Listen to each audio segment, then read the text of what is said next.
Welcome to American Education FM, everybody. I'm Dr. Sean Brooks. Welcome back, everybody. All right, here's my plan. I've got some education things to bring up. I have some jab-related things as usual as well, and I'm going to jump in on the tail end of this episode and bring up President Trump's speech and what he says and what he mentions, sort of provide my 2 cents on that.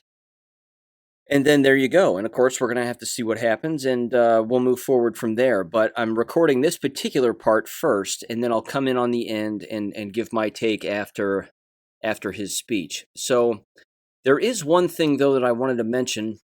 This was bouncing around Great Awakening a number of days ago, and I caught this, and I thought, this is interesting. Because, again, for those of you that may be aware, there's a great deal of people who track the planes that fly around, and we have the ability, of course, from the internet to do that. And you can determine which planes are military and which planes are commercial airlines. But I wanted to read this particular post because there's something that's been going on apparently where there are little to zero military aircraft in the air. Now, that's impossible. There are always military aircraft in the air, but this particular post has to do with how their transponders are turned off, and that's not an accident. So it says the following. It says, data point, the military has turned off ADS transponders for 99% of their flights. It says the following, quote, I was expecting this.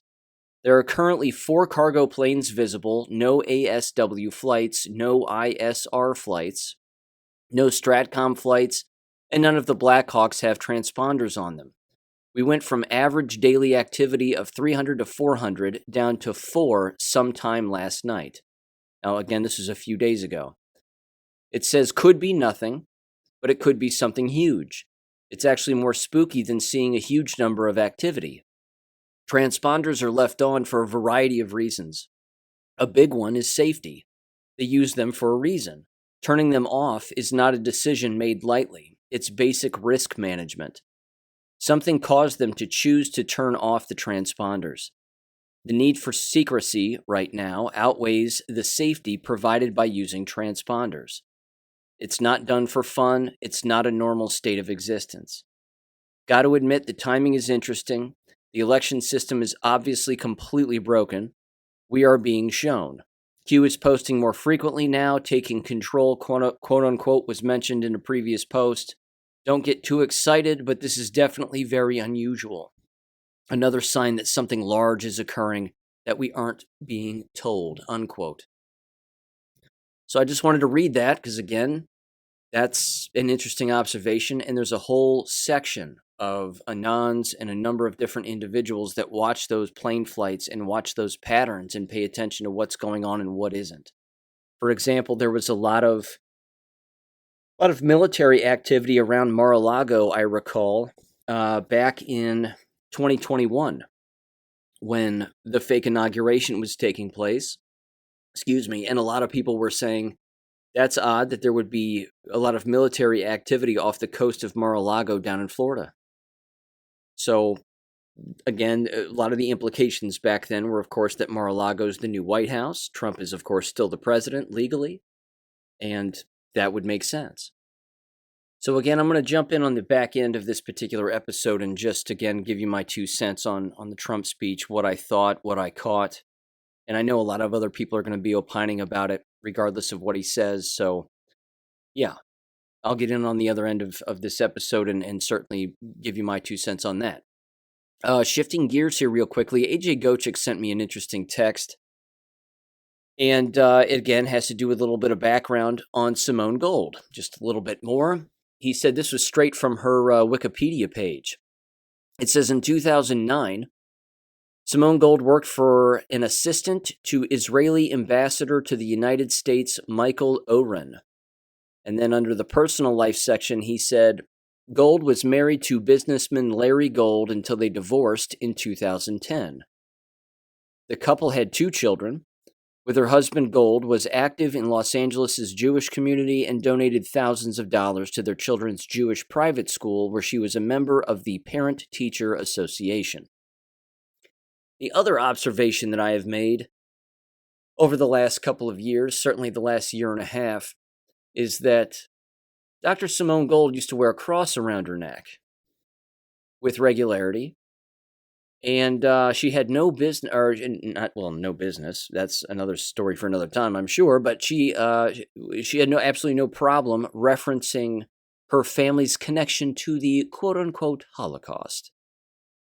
And now, of course, she's been on Tucker's Fox Nation show, and she's wearing the Star of Remphan on her neck, otherwise referred to and falsely referred to as the Star of David. It's really referred to as the Star of Remphan. And just a quick little background on that. When people ask what that is, here's an explanation that is provided. It says, quote, "In the final sermon before he was martyred, Stephen recited the history of rebellious Israel, referring to the idolatry of the ancient Israelites. Stephen mentioned the god Moloch and the star of your god Rephan, I'm saying that right, in Acts 7:43. Other versions of the Bible spell the name of the false god as Remphan or Rompha, and they are all talking about the same false god. So there's that. It's not really the Star of David. It is remarkably nefarious as far as the Bible is concerned, and I just wanted to throw that out there as a quick history lesson. There really is no Star of David, quote unquote, and there you go. So apparently Simone Gold is confused. Is it the cross or the Star of Remphan? Which is it? I don't know. I'm not going to trust her any further than I can throw her. Again, in the last episode, I brought up the lawsuit. I hope it sticks. Very odd, to say the least. Moving on now to education-related things. This is ballsy. The hubris of these people. The National Education Association, ladies and gentlemen, decided to tweet out the following. And the funny part is it's not a complete sentence. But they don't care. They're not interested in complete sentences at the National Education Association. They're interested in insulting every single parent and family who associates with American K-12 public schools. They tweeted out the following on November 12th. They said, quote, "Educators love their students and know better than anyone what they need to learn and to thrive." Again, it's an incomplete sentence, but they're telling you that they don't care about you. They know what's best. The family doesn't know, the father doesn't know, the mother doesn't know, the grandparents have no clue. Even if they are former educators themselves, they have no idea what is best for their child in order to learn and to thrive, according to the National Education Association.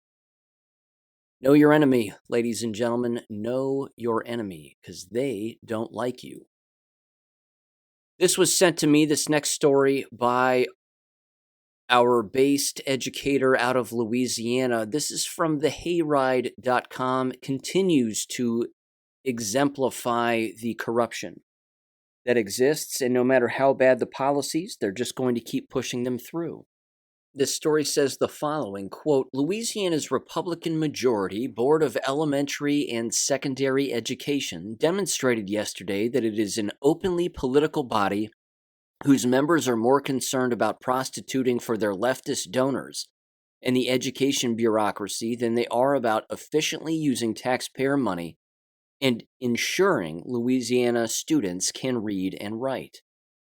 In a 8-3 vote, BESE, again, the Board of Elementary and Secondary Education, rejected some very reasonable and urgently needed reforms proposed by the state superintendent, Cade Brumley.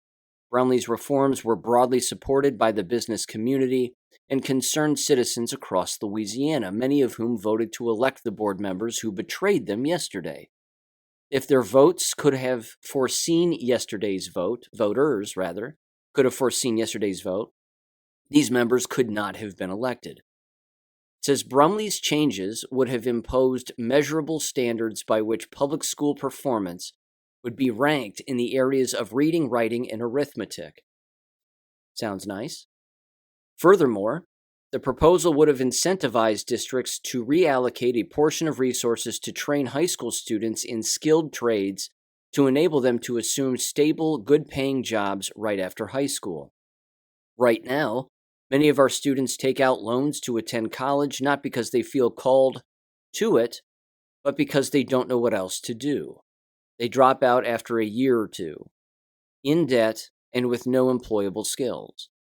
Brumley sees this, and his proposed change would have solved this problem, both for the students and for the companies who need skilled labor and cannot find it. BESE was having none of it. Rather than support Brumley's efforts, BESE surrendered once again to a system of entrenched mediocrity and failure. I couldn't help but notice the presence at the hearing of teachers and administrators from the St. Helena School District who were opposed to Brumley's proposals. Most people know that Louisiana's public school systems ranks at or near the very bottom nationally in every major performance metric. St. Helena ranks last in Louisiana. It is not coincidental that arguably the worst performing school district in America was present in force lobbying BESE to keep things exactly as they are, and BESE dutifully complied. Real quick here, quick interjection. This also, I think, exemplifies the behavior of many school teachers, in particular the most ignorant ones. It does not matter which pattern of behavior they become entrenched in or what hole they dig. If they're used to digging slop, then they just want to keep digging slop. The last thing that they want to do is change where they dig or come to the realization that they don't have to dig anymore, that there are easier ways to do things. They fear change, even if the change alleviates the current frame of mind that they have that is strenuous, or everything that they've been doing in recent time, regardless of how little sense what they've been doing actually makes. The last thing they want to do is change the way that they're doing it. You've heard me say this too, that one of the comments that consistently gets made, and it's purposely used to manipulate American K-12 school teachers, even at the university level, I might add, is you'll have administrators show up in a faculty meeting and they'll say something, and it usually occurs at the beginning of the school year, or even at the semester break after a Christmas break, but they'll come back and they'll say, okay, good news, we have some things that we want to be able to take off of your plate, quote unquote. We want to remove some things from your plate. As if to say, all those things that we were having you do in the past, whatever they were, and the list of useless things that administrators have K-12 schools and school teachers do is endless. I mean, it's an endless list of nonsense. But they'll come in and try to play hero, much like in any abusive relationship. They'll punch you in the face 1,000 times and then buy you flowers and take you out to dinner, only to then punch you in the face later on down the line again. But they'll consistently do this, and this unfortunately is another pattern of behavior that exists. But like I said, many of these school teachers do not care that what they are shoveling is complete slop. Because if you tell them to stop and do something else, they get angry at having to stop and do something else. The profession does not have to be as hard as it is. It never had to be. But this is what happens when all these hands are in the cookie jar and you have all of this corruption. It continued here with this story, and it says, BESE has done yet another great disservice to Louisiana taxpayers and to the students they are sworn to serve. The following BESE members who voted against Brumley's proposals must be exposed for who they are and what they have done, and they must be removed and replaced by real leaders. Here we go. The names: Sandy Holloway, Republican; Holly Bofi, if I'm saying that right, Republican; Michael Maloney, Republican, and Ronnie Morris, Republican. Again, that right there should prove to everybody it's not a left or right issue, it's a money issue. It's a corruption issue. It then says the following: their names should be well known by voters in their districts come election time in 2024. To paraphrase JFK, the people are in charge and we will get the education system we deserve and demand. Louisiana public school students deserve much better than this. We will demand it. Written by J. Christopher Alexander of the Louisiana Citizen Advocacy Group, unquote. If you want to do the children a service in Louisiana or any state, all you really have to do is take the elementary school level more seriously with reading, writing, and arithmetic. And by the time they're out, they can homeschool themselves. They can problem solve. They can start to critically think themselves. They can look things up online accurately and learn how to do that.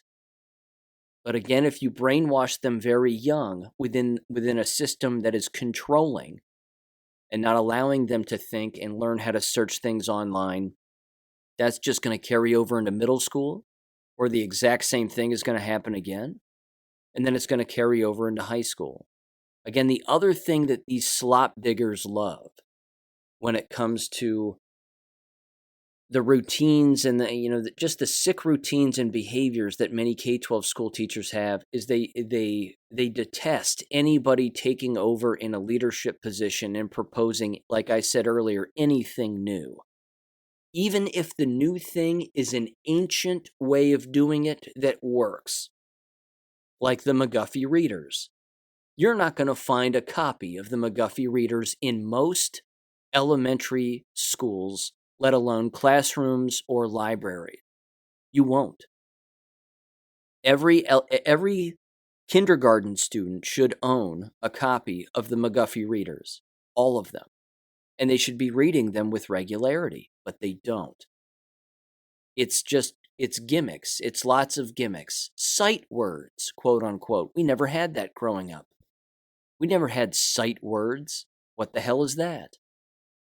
You just learned how to read because reading is intrinsic in all of us. We're born with the ability to do it. We just have to be guided quickly and appropriately in the right direction. And you can take a person who is illiterate and have them reading in less than 2 weeks.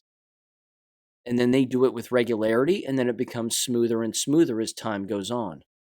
It's not what happens by and large in these schools. They'll spend an entire week on a single letter of the alphabet. That's a problem. But they're doing it because of timing. They want to draw, a lot of these teachers want to draw this out.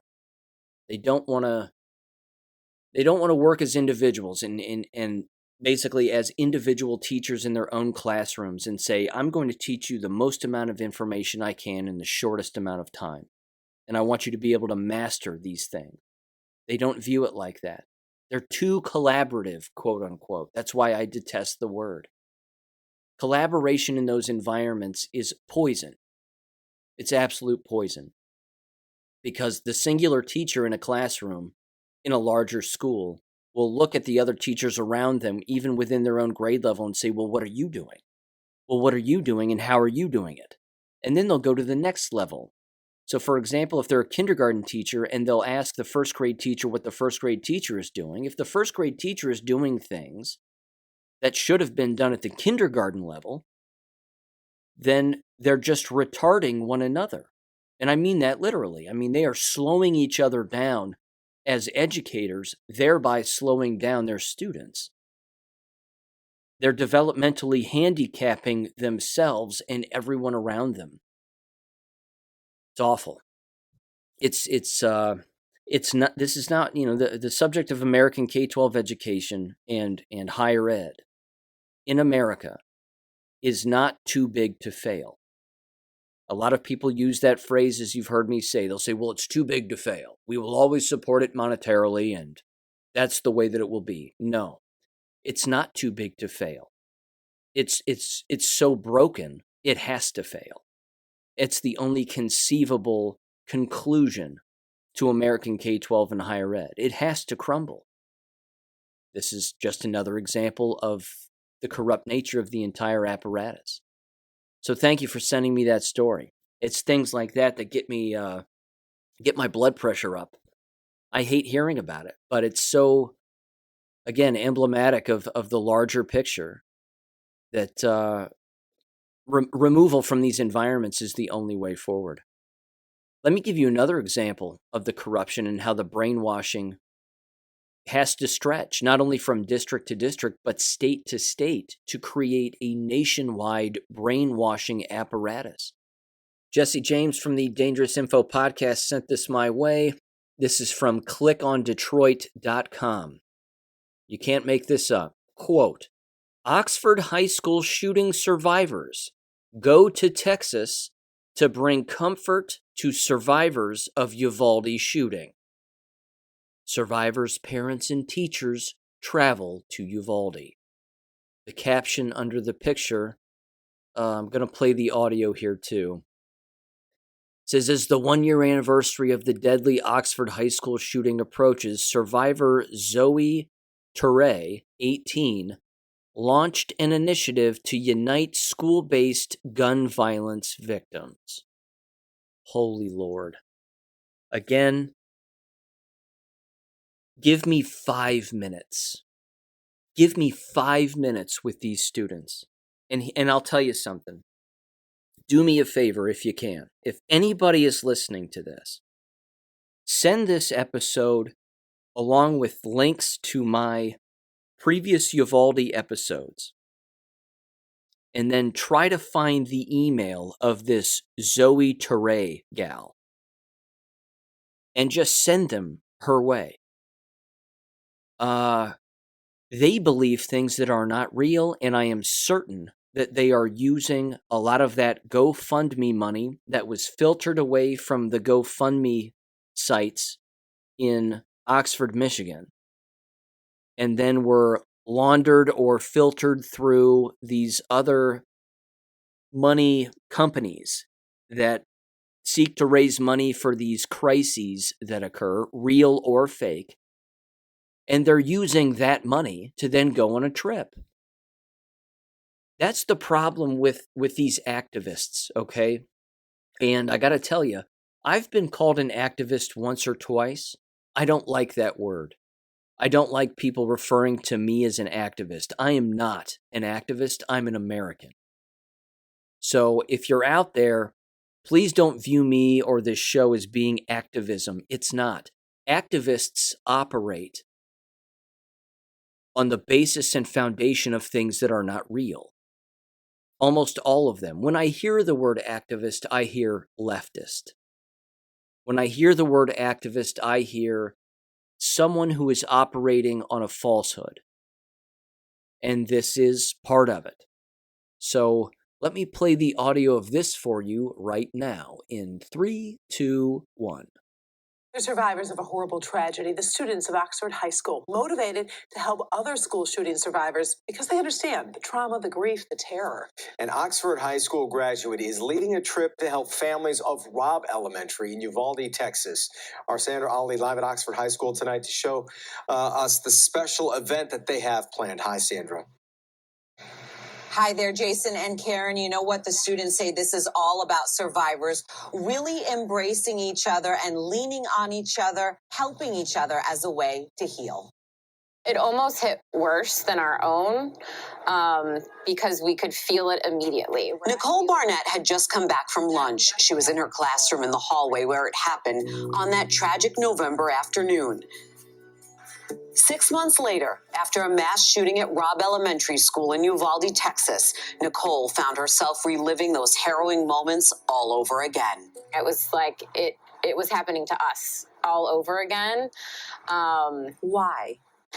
I think because we knew how those parents were feeling, how those kids were feeling. For Oxford survivors like Zoe Teray, it brought back painful memories as well. I definitely remember having to jump out of a window and the feelings that we all felt when I was with friends. I remember all the different friends that I was with and all the things that we were thinking at the time. Did you feel like almost like you are reliving something all over again. See the eyes of somebody like much younger, which is so hard. Yeah. They decided in order to heal, they had to do something. Zoe went to a rally along with other survivors of school gun violence in Austin, Texas. I got a chance to meet all these amazing, like younger survivors. Like Caitlin Gonzalez is one of the girls that I've kept in contact with. And so I got a chance to meet her, and it was such an amazing experience for me. And I also thought, like, she's so young and she went through what I went through, and even like maybe on a worse scale, like she lost one of her best friends. And so I thought this is something that we need to get done. That's where the idea came from, to get the Oxford community together to try to help.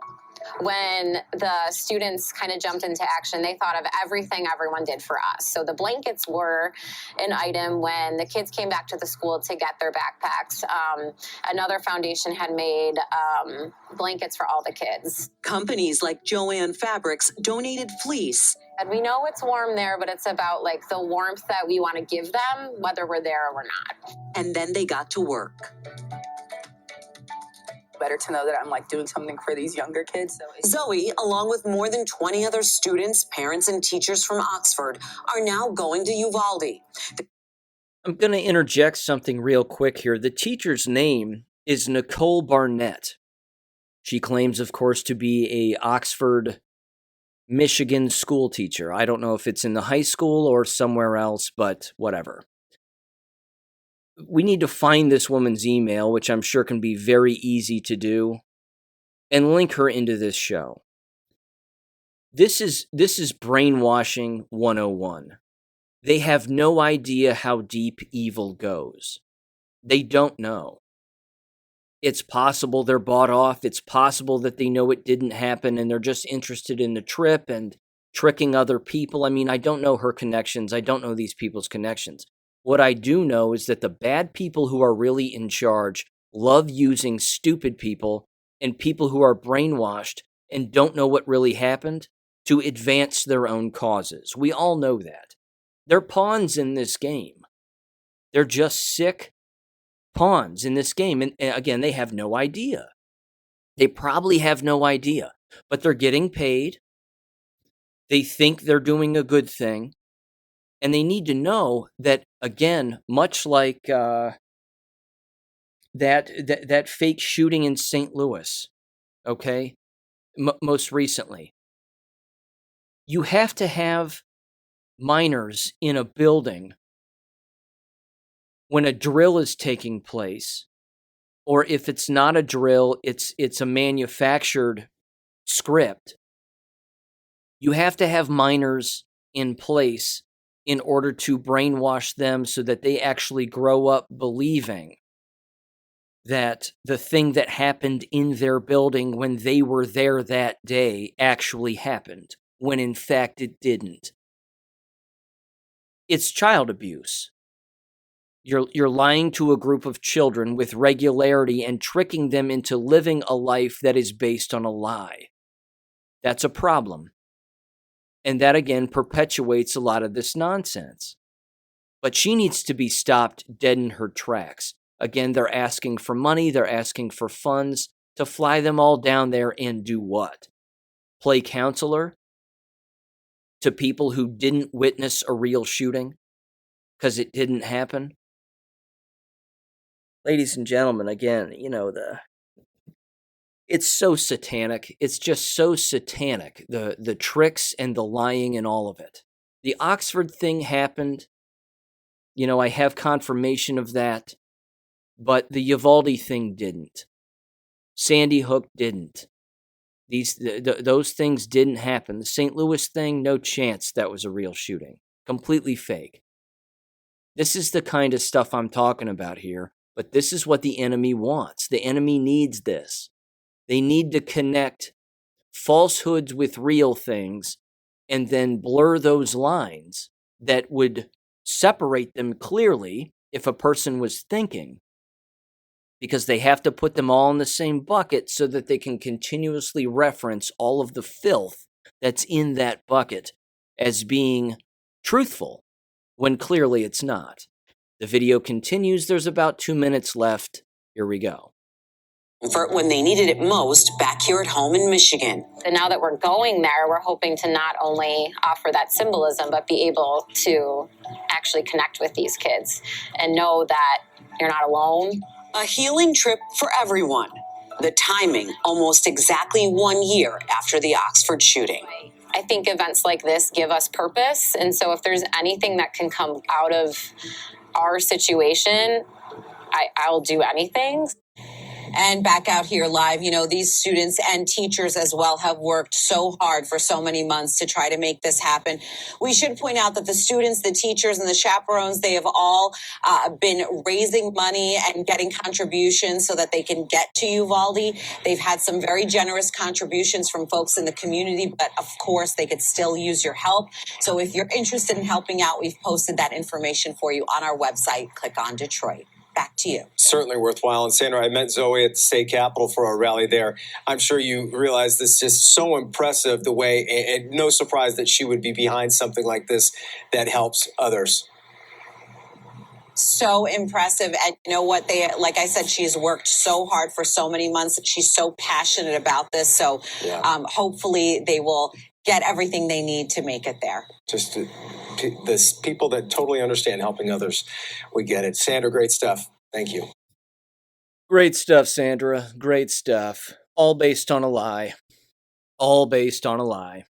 They think they're helping something, and they think they're helping themselves, and yet we lie loudest when we lie to ourselves. They have no idea how they've been duped. They have no idea how they've been tricked. I think it's sad, but at the exact same time, somebody's got to contact these people because, good Lord, I mean, it's not like it's going to change their minds. They're going to still do it. To them, it's a vacation. It's a paid vacation for activism. Again, all based on a lie. But there you have it. The lies continue, and the profiting from it continues. Again, the names of those individuals very quickly. Nicole Barnett is the alleged school teacher. And Zoe Teray, an African-American 18-year-old, are the individuals who launched the initiative. I'm here on Zoe Teray's Facebook page. It says, "We are having an event for Uvalde children and families. It will be a fun day filled with games, food, and more. This fundraiser will cover travel, costs, food, games, and supplies." That was back on September 20th. This apparently is taking place Saturday, November 19th at the Sergeant Willie De Leon Civic Center, 300 East Main Street, Uvalde, Texas. Good Lord. What a waste. What a waste of time. What a waste of energy, money. But brainwashing, ladies and gentlemen. You have to keep the brainwashing going. Is it possible that there isn't a single school teacher or administrator in the Oxford School District in Michigan that is aware that this entire thing was fake and has not told these people that it was fake? The answer to that question is yes. It is possible. It's highly possible that there's not a single human being in that school district that would consider anything that occurred in Uvalde to be 100% fake. You've heard me... Wow. You've heard me describe the American K-12 school environment as a cult. This is a perfect example of that.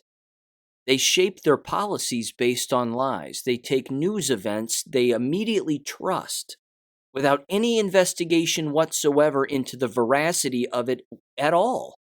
And then they just say, well, it happened because it was on our idiot box. And then they say, this has to stop, and, all the cliche quotes that they use. I hope a day comes where we never have to experience this again, and this is terrible, and what a tragedy, and when is gun violence going to blah, blah, blah. I mean, it's the same old yarn. It's exhausting. Here's the GoFundMe page. Help Oxford Legacy students travel to Uvalde. They're up to $15,580 now. And in the picture, they have 1, 2, 3, 4, 5, 6, 7, 8, 9, 10, 11, 12, 13, 14, 15, 16, approximately 17 students. It says the following here. Oh, wow. I'm going to read this. Buckle up. Here we go. It says Nicole Barnett and 2 others are organizing this fundraiser. Hi, my name is Nicole Barnett. Nicole's going to get an email from me, ladies and gentlemen. I have no choice. See how she responds. I bet she responds with something. If she responds, it won't be to ask more questions about it. She'll respond in a way that says something like, again, this is if she were to respond. She'll respond to my email to her in a way that will say something like, how dare you? That's so insensitive. How on earth could you say that such a thing is fake? It'll be something like that. Because the name calling is too easy for the people who are incapable of thinking. So she introduces herself in this GoFundMe, and she says, quote, I am the IB Diploma Program Coordinator at Oxford High School in Oxford, Michigan. Our IB Diploma senior students have made it their mission to help the Robb Elementary students in Uvalde, Texas. They're already millionaires, by the way. All those fake families with those fake dead kids, they're multimillionaires now. $250,000 to some families. Some of them got $500,000. Some of them got millions. Let's see. On May 25th, 2022, these students started their foundation, the Oxford Legacy. Right after the shooting, they started this. Weird timing.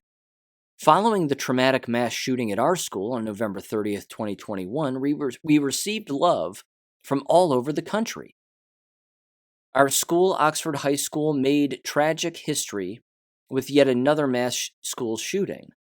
Our lives forever changed. We lost 4 student wildcats, 6 students injured, and 1 teacher injured that day. Tragedy struck again as we all watched Uvalde's horrific day unfold before our eyes at Robb Elementary. We knew the sights, sounds, fears, grief, and trauma those kids felt. We also know this will be an ongoing trauma process. We want to give back the love that we have been given. Honest to God. All right. Our group, Oxford Legacy, formed the next day. Interesting timing, May 25th, 2022. We felt the need to profit from this because we feel the need to profit from all of these things. They didn't actually say that. I'm just adding that in. We felt we had the responsibility and purpose of doing something to give back. We thought back to our own thoughts, items, cards, and meals people gave us. We started reaching out to corporations to request donations. Sure. Because when people aren't thinking, they open up their wallets. And we're bloodsuckers, so that's what we do. We formed an internal school account to collect financial donations, hoping to make a difference for the victimized community members on that tragic day. Over the past 5 months, we have had success and raised money strictly to spread joy and love to Robb Elementary victims. There were no victims. And they already have money, and you can't do anything for them because it's based on a lie. It continues, unfortunately.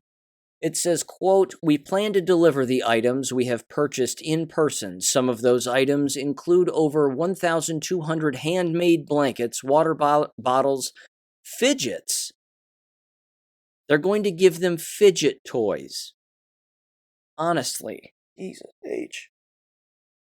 God help us all. Bags, bracelets, and more. That's right.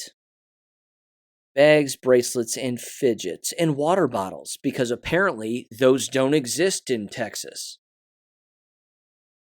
We recently partnered with OHS class and 2022 graduate Zoe Teray to assist in her event. Seniors United Play Day. I'm sorry, Survivors, I can read. Survivors United Play Day, quote unquote. Couldn't come up with a better name for something that didn't happen. Let's see. Where we will be volunteering in person and using this event to distribute our items and connect with the community. All monetary donations we have received in the past are strictly for the victims of Uvalde. This GoFundMe is now in place for us to fundraise enough money to cover our travel expenses, including hotel stays, ground transportation, and food. There will be 24-hour total participants, students, and chaperones. Any funds raised will go towards covering this total balance of travel. If we exceed the goal, additional funds will be put toward the Uvalde Foundation and therapy dog purchase. Pain recognizes pain, and we want to help along the same path of healing we have traveled. Unquote. Good Lord. Where to even begin with this? Where to even begin? I can't. I'm not even going to do it. I can't. Every aspect of this is a lie. You can't give a blanket to a kid who wasn't a victim of a thing that didn't happen. Don't worry, we have water bottles and fidget toys and a bag. It's almost like they're going to a crappy elementary school teacher conference where they're picking up tchotchkes on their way in the door, and then they take a bunch of pictures and make it look like they're helping one another. They pat each other on the back, and then they leave, not knowing the entire thing was a goddamn lie. This blows me away. Blows me away. These bloodsuckers will stop at nothing, but they're brainwashed bloodsuckers. See, that's the worst kind of bloodsucker. The one that has no idea that it's not actually sucking blood. It's just, it's a lie. The whole thing is a lie. I'm going to email this woman, this Nicole Barnett. I promise you. By day's end, I will email her. And I'll read that email on the next show. And then we'll see if I get a response. I bet I don't. But I'll give it the old college try. Okay, jab news. Moving on. Here's a piece of audio I want to play. Kim Carter tossed this my way. It's from TikTok, jab related. Here is that audio in 3, 2, 1. On January 25th, 2022, Thomas Renz, the attorney for doctors Peter Chambers, Teresa Long, and Samuel Sigaloff, testified before Congress regarding data leak directly from the Defense Health Agency's Defense Medical Epidemiology Database, otherwise known as DMED. Within DMED exists the Defense Medical Surveillance Systems, DMSS, which contains up-to-date and historic data on diseases, medical events, and data on DoD personnel. The database is similar to VAERS, the Vaccine Adverse Event Reporting System, but it's distinct in that it only applies to DoD personnel, and only medical providers can input information into the system. Upon inspection, we can see that information has been gathered from a 5-year average of dozens of diseases and medical disorders. Myocardial infarction, or a heart attack, rose 269% in a 10-month period from January to November of 2021, from 612 cases to 1,650. Pericarditis rose 175% from 589 cases to 1,029. Myocarditis rose 285% from 127 cases to 363.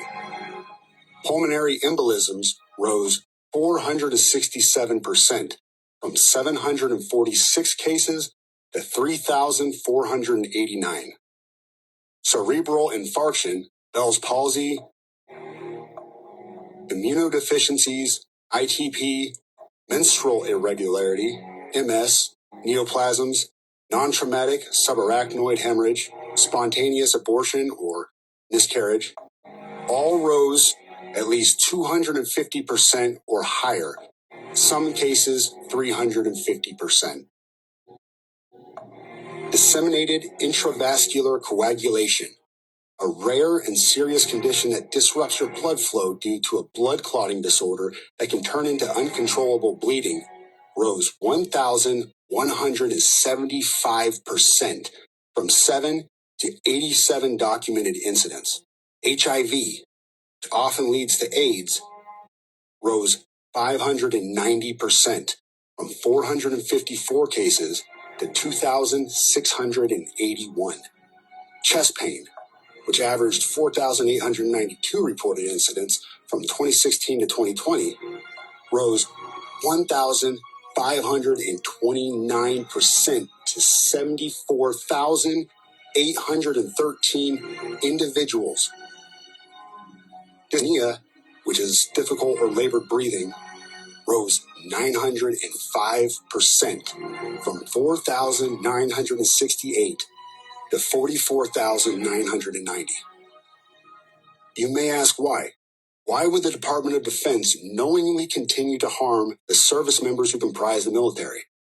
While we can't answer that question for certain, we can offer a great deal of information which we've used to form our own opinion.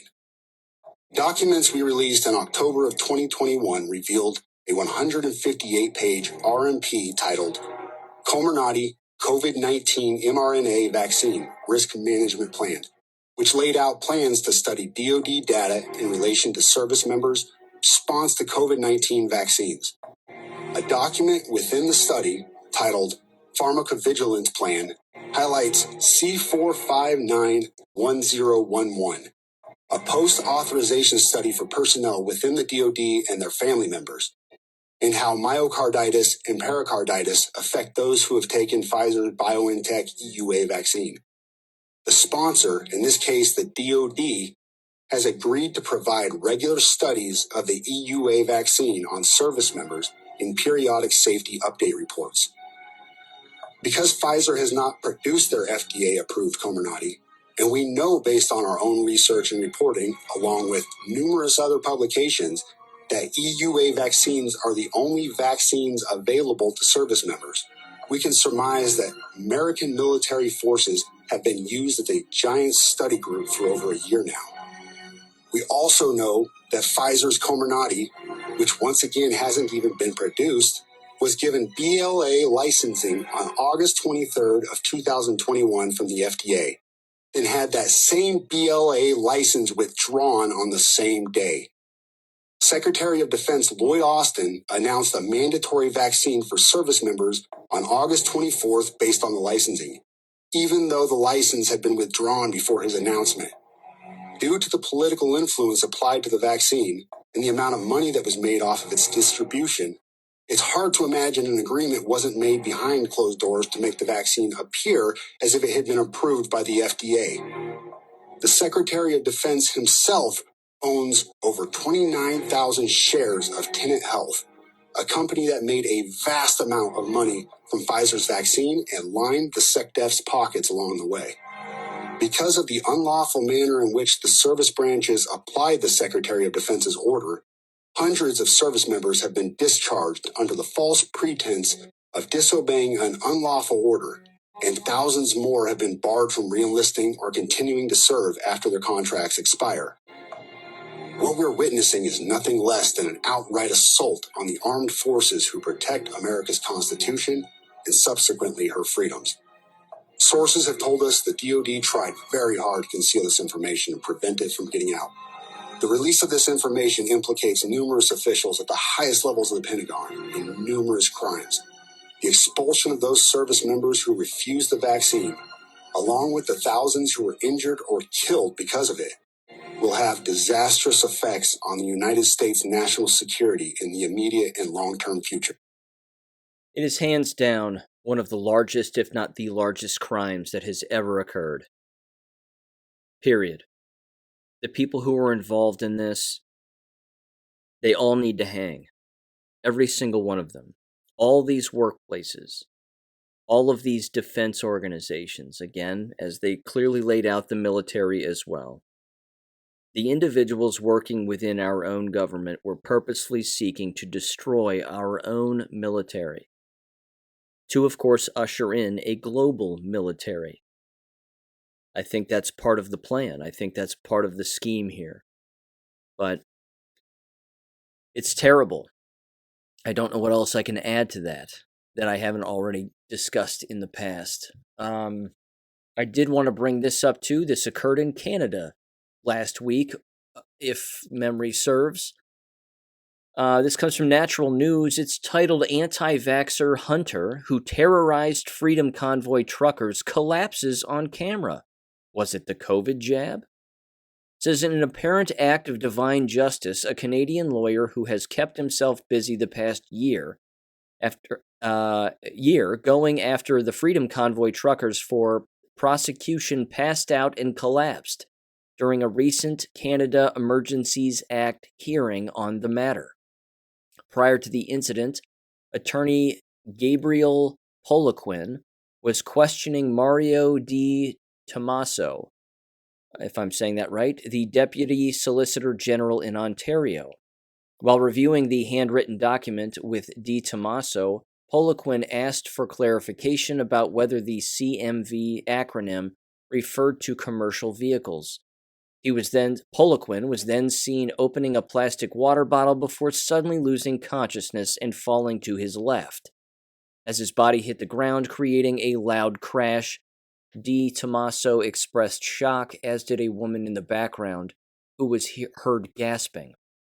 And of course, they have the video. Then they're asking the question, is he still alive? No one seems to know, and the media won't say.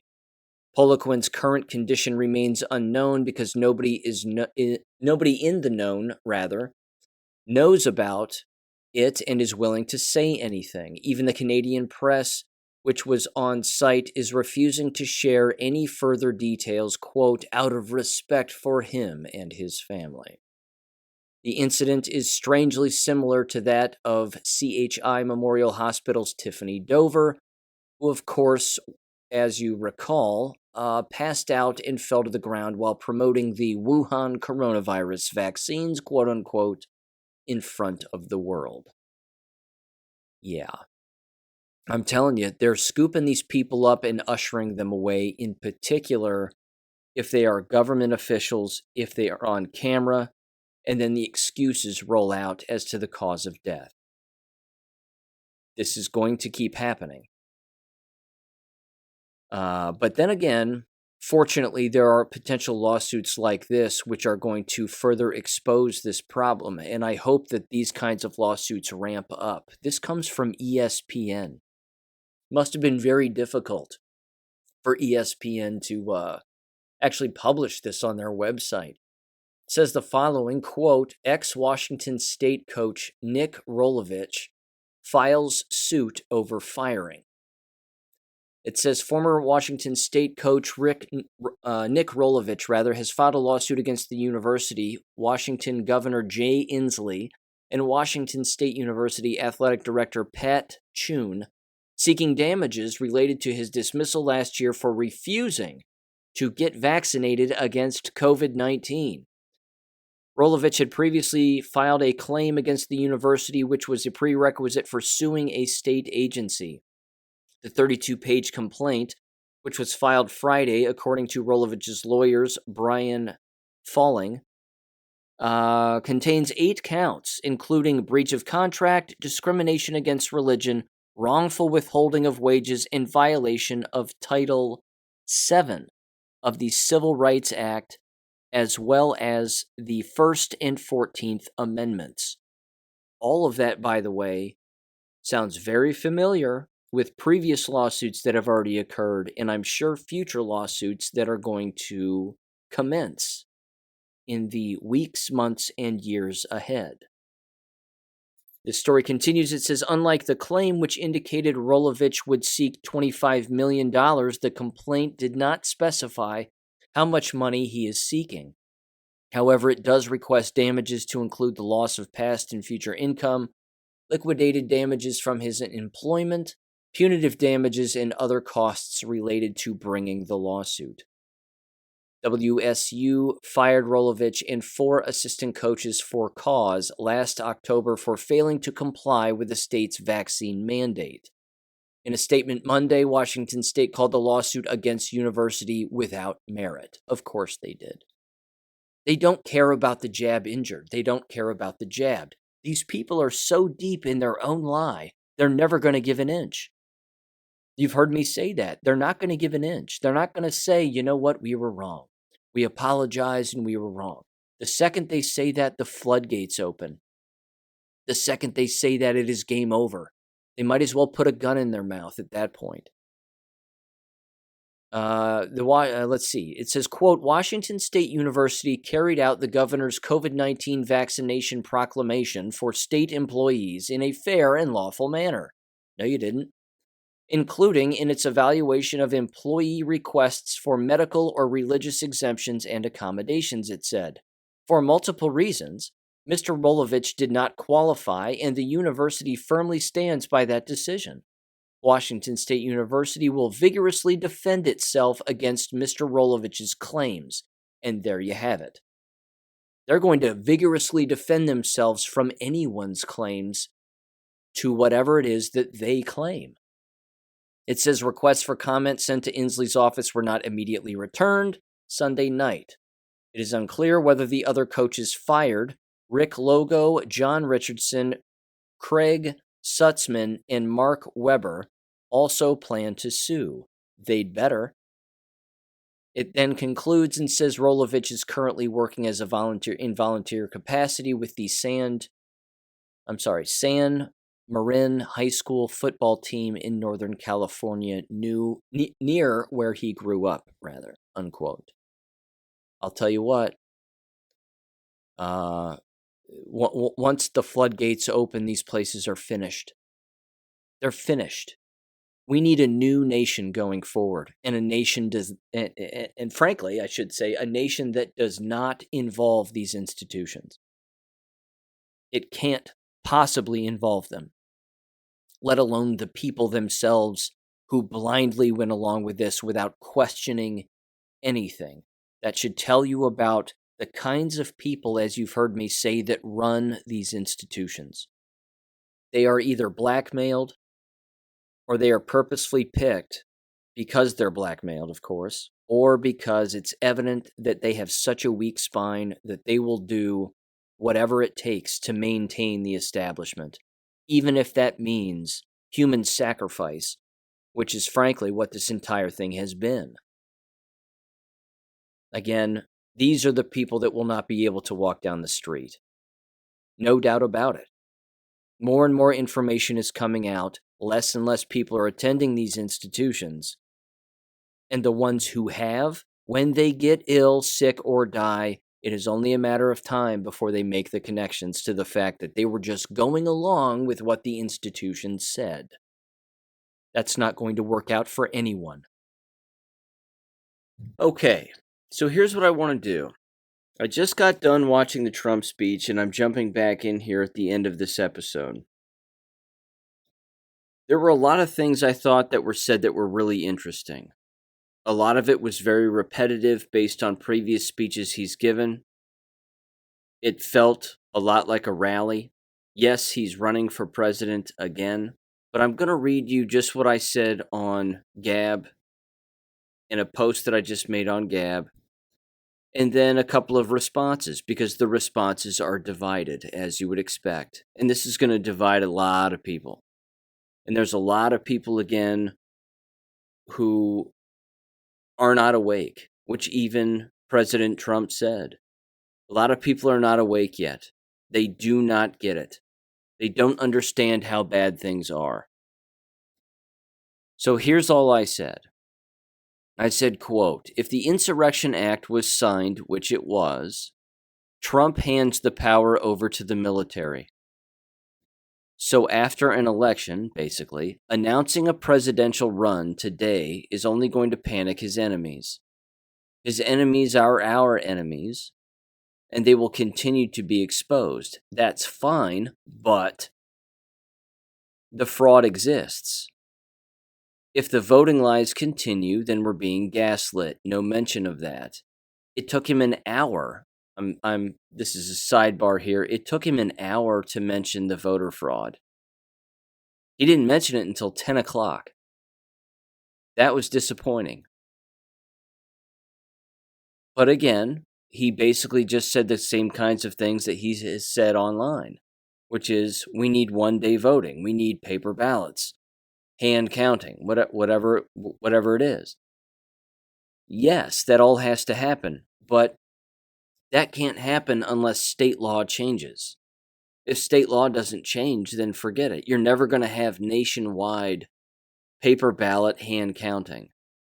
I continued with my post and I said this, quote, "This will get worse, America. Carry a gun, carry two. Homeschool. Save your children from what is coming. Self-governance is the only way forward, and so is God. Pray." Now here's what a couple of people responded. This is the divide in America right here. One person said, "Bless you, sir." Another person said, "Panic my ass. How long are you going to believe this military takeover horse shit?" Another person said, "Trust the plan. Q." Another person said, "What proof to have about the Insurrection Act being signed?" Another person said, "Fed post." like I work for the FBI. Another person said, "And with the way they are stealing elections, I'm sure the Democrats are shaking in their boots." You see, I made the post on purpose to gauge the simple divide that does exist. It's real. People don't understand that when you make a post online, sometimes you're making it to see exactly where people stand on a particular issue. It's not that the post that I made was dishonest. It's real. It's a real post. I stick by it. We have to self-govern. We have to disassociate from government as much as humanly possible. We have to not participate in their games and what they want us to do. These are the things that we have to do. If they knock on our doors with their blue hats, as Stu Peters says, like the UN is going to show up, then we shoot them in the face. That's all. We shoot them in the face. I'm ready to do that. I know lots of other people are too. But there's also lots of people, potentially including our neighbors, who would let the blue hats just walk right into their house and assess the way that things are going on and what's actually happening. There is no way that everything that has taken place this entire time is an accident for us to be wiped off the face of the planet. That's not going to happen. Those of us that have survived this long, through all of the psychological warfare and everything else, again, we just have to self-govern. That's all. The system is going to get worse. Things are going to get worse because there aren't enough people who are awake yet. Donald Trump can talk about fixing the education system all he wants. It's state law. If state law doesn't fix it, well, then nothing is going to get fixed. But I'll give him this. I will give him this. Tomorrow morning, as you're listening to this, or whenever you listen to this, I guarantee that endless people are going to be panicking. Countless people are going to be panicking. It's going to be the story that the entire news media runs with. All the establishment assholes.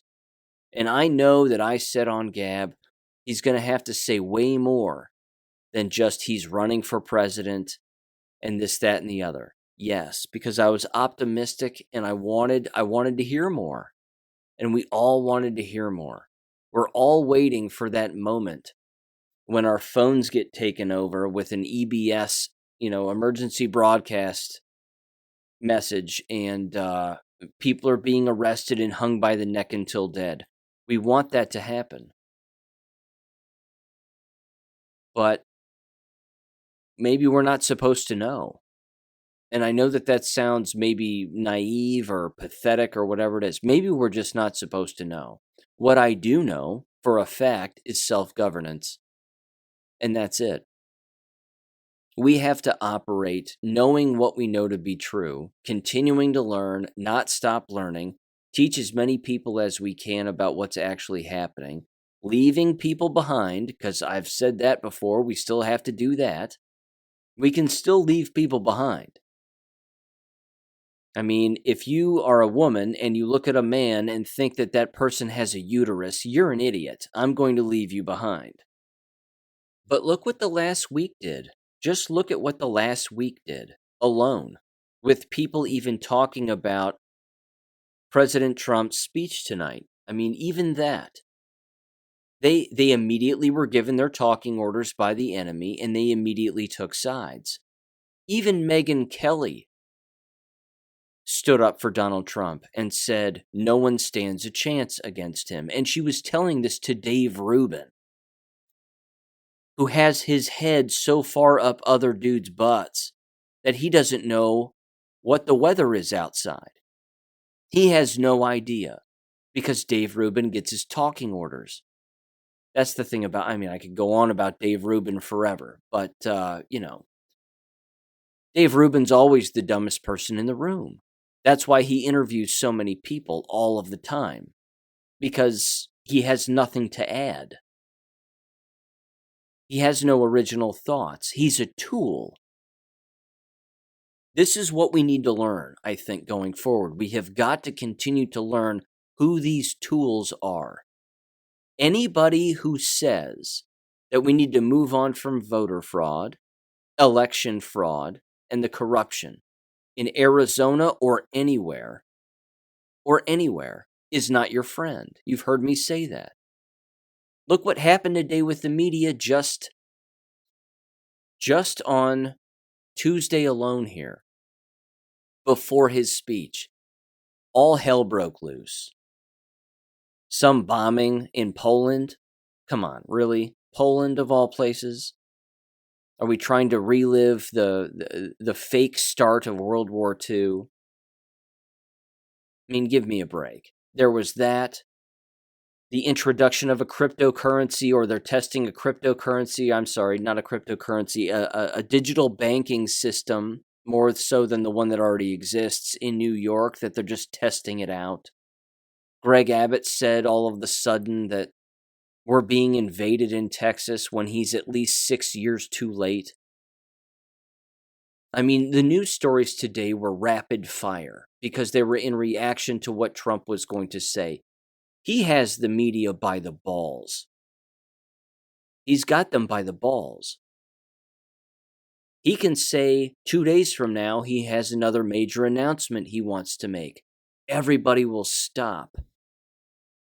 And then they will tune in. This is the weight that he has at his disposal here. So I know that we were hoping for, the storm is here. You heard me say in a previous episode. I mean, I read that nice anonymous speech from an anonymous person on Great Awakening. I said I didn't think that was going to happen. But it's not this cover your ass, I think this is going to happen, I don't think this is going to happen kind of thing. That's not what this is about. There's always more going on here than what we can possibly imagine. We have got to continue to self-govern. Andrew Torba on Gab says a very similar thing on a constant basis. We have to self-govern. We have to find different ways to get back to freedom and independence and away from these systems that these satanic globalists would have us believe. Which leads me to this. I'm going to get away from Donald Trump here momentarily, and I'm going to do my best to wrap this up. Number one, earlier in the episode, I was talking about emailing Nicole Barnett of Oxford High School, who's taking those kids to Uvalde, Texas. I emailed her. I sent her an email. 2 of them. One over my Proton Mail, from my Proton Mail email address, and the other directly to her GoFundMe page, which again, where she has over $15,000 already raised. They're probably already on the way to Uvalde, Texas now. I said, you're in danger. You are in danger. What happened in Uvalde is not what you think happened. I sent her 4 video links proving that Uvalde was fake on BitChute. I gave her my credentials. I gave her my podcast name, books I had written, a number of other things. I said, you need to be very careful because you believe something that isn't true. Uvalde is a dangerous place for a variety of reasons. Be very, very careful. These are the naive people that are not going to get it. And yes, I know, we need to leave some of them behind. So, Sean, why did you email her and try to help her? Because I don't want her to get killed. And I don't want her to get other people killed. You stick your head in a hornet's nest. Do not ask for a compliment. You will only get stung. That's the way that it goes in this world. Sending an email is easy. I mean, I can do that. Her deleting it is a whole lot easier, which is probably what happened. She probably dismissed the email immediately. And I told her in the email, don't dismiss this. Please don't cast this off. Here's the last thing. On Stu Peters tonight, he had on a whistleblower from America's Frontline Doctors. I encourage you to go over to Rumble and watch that episode. Because he also said that Simone Gold is going to be protected by the Rothschilds, according to another individual who is close with AFLDS who contacted Stu Peters. Simone Gold is as dirty gets, and she's getting dirtier by the day. If you're on Gab, you need to start bashing Simone Gold and get her off of Gab. Because all she's doing is gaslighting people over there with her heart hands videos and I'm up to something and I'm going to make a difference and I'm going to do things and blah, blah, blah. She's a flippin' criminal. She's a criminal. And the way that she treats people and has treated people at AFLDS is an abomination. The fight continues, ladies and gentlemen. The war goes on. It's not going to end with a snap of fingers or the blink of an eye. We have to continue to pray. We have to continue to prepare. We have to continue to protect ourselves. Heads on a swivel. Carry a gun. One in the pipe. If you live in a place where you can carry a gun still. These are the things that we have to do because we're at war. We are at war. I don't trust the voting system. Still don't. Never will. Carrie Lake had the office stolen from her. Had it stolen. But as I've said earlier, and as lots of other people have said, what if? Just what if? These people have to get sworn in first before they can be hung by the neck until dead. What if they have to be sworn in first? What if Katie Hobbs has to put her hand on the Bible and say, I swear to uphold, and then a rope comes around her neck as soon as she's done? Maybe that's what has to happen. I don't know. I'm not in charge. I'm just looking at things and calling particular things the best that I see them. That's all. Lots of people are doing that. Lots of people with much bigger audiences than this right here are doing the exact same thing. But we can't stop doing it.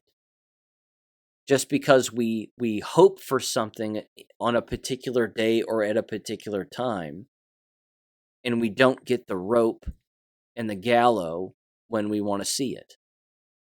We don't know who's disappeared, who's a bad person or not at this point. We don't know. But I'm not quitting. Because this is my country. This is my country. And it's yours too. Wherever you live. And I give a shit. And I'm not quitting. So someone can stand on a stage in front of a lectern and give a speech all they want. I believe that President Donald Trump has our best interests at heart. I truly believe that. I do. There's more going on here behind the scenes than what we can possibly imagine. We can imagine a lot, and we certainly have, haven't we? I mean, we want firing squads on pay-per-view in the middle of the road. I mean, we all know that that's what we really want, and we'd all really pay for that, you know? We would pay for that. We would sell the shirt off of our back just to watch that live in person of all these traitors. And Marjorie Taylor Greene is one of those people, I think. I think she's one of those people. There are a lot of people on the alleged right that I do not agree with. They sound like they're all campaigning all the time. It's pathetic. Absolutely pathetic. She even said, Marjorie Taylor Greene, as she was being interviewed on Right Side Broadcasting, of all places, right before Trump's speech, she said something to the tune of, Carrie Lake needs to go home and spend more time with her family. She actually said that. Marjorie Taylor Greene is not your friend. Marjorie Taylor Greene is not objective. She's a politician. She's bought, she's sold. If somebody tells her to apologize for something, she will apologize. These are not the people we need. But these are the people, unfortunately, that get elected. And they sign on that dotted line that says, Israel's the best. I'll do whatever they say. And then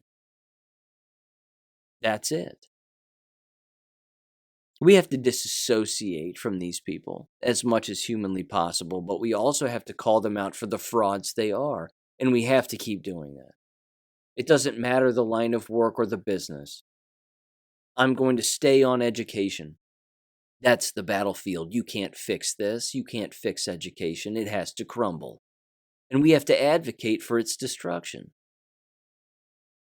And then what has to build up from that is self-governance, homeschooling, reorganizing your lives to take back the family, because that's what education seeks to destroy, is the family. Take it back. Same thing with medicine, same thing with health, lifestyle, things of that nature. That's what we have to do. We have to keep moving forward in that positive direction. So that's where I stand on all of this. I love this country. And I want to save it from these satanic assholes who are trying to destroy it. And I don't like the people, again, who are the half-talkers, who think they know what's going on, but they don't all the time. And I understand you might criticize me for that as well. Keep in mind, I'm an average guy. You're never going to see me on TV. You're not going to see me with a program like Stu Peters. That'll never happen. It'll never exist. I'm just a guy. But I'm an American and I give a shit. And I know you do too. So let's keep fighting. Let's keep doing what we do. The war continues. Wasn't going to end tonight. I mean, the war wasn't going to end on a Tuesday on November 15th. It continues. So let's keep going. I'll catch you on Friday. Lots to cover on Friday, without a doubt, including all the AFLDS stuff. I do recommend going over to Stu Peters' show, though, and checking out that audio beforehand. I'll play the whole audio here, but definitely go over there and check that out. With that said, everybody, I'll catch you on Friday. God bless. Take care. Peace. Thank you for listening to American Education FM. Make sure and check out AmericanEducationFM.com for more information. Take care and God bless.